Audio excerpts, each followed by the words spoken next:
This section of the Trans-Canada Trail in Athabasca talks about the Athabasca Landing and how this is before.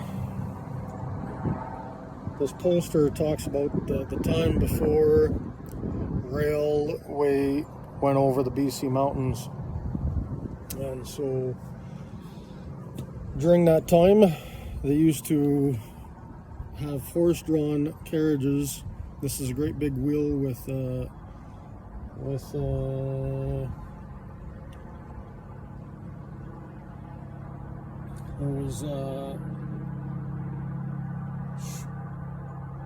was this steam engine for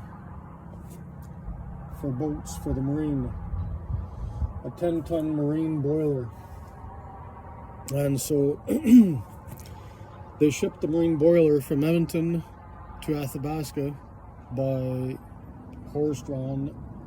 They had the boiler inside of this big, humongous wheel, and that went on until they built the rail to Athabasca. And by 1919, the rail went through to Vancouver. And so during the gold rush, everybody come through Athabasca. Not everybody, but those that wanted the sea route, because Athabasca, during this time, Athabasca was a seaport. If you look on Google Maps, you'll see that we're thousands of miles from the closest ocean.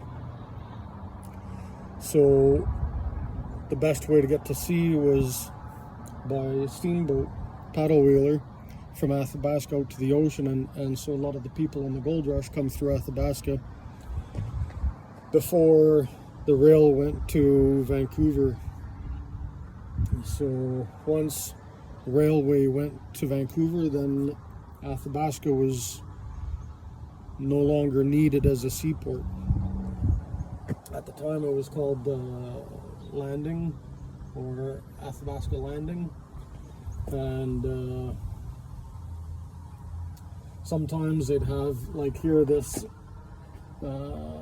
horse train, six horse team of 6 horses. Some places they'd have 2 wagons. This has a 2-horse wagon, and so 2 wagons, and so sometimes they unhitch one set to hook on 4 horses on one wagon to make hills and such. And so the same with marine boiler. They had 6 horses pulling the 10-ton boiler, marine boiler, and climbing hills. Sometimes they'd need extra horses, so they'd hook them up for certain hills. And today we still do that with trucks. Trucks still have in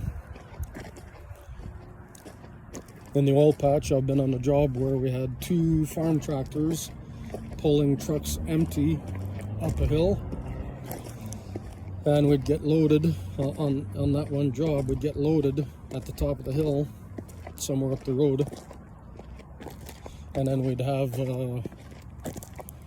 one farm tractor walking us down the hill to make sure that we didn't lose control. So what they did with horses then, we still do today.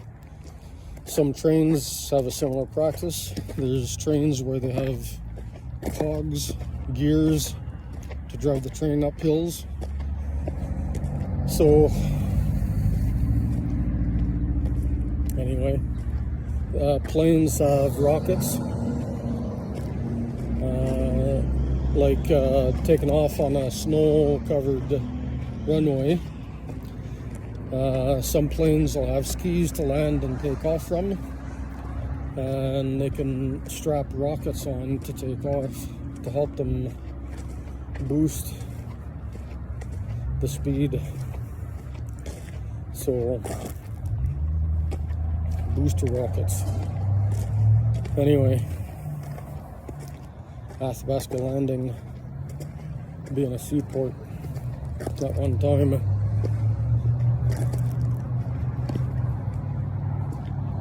Yeah. Anyway, thanks.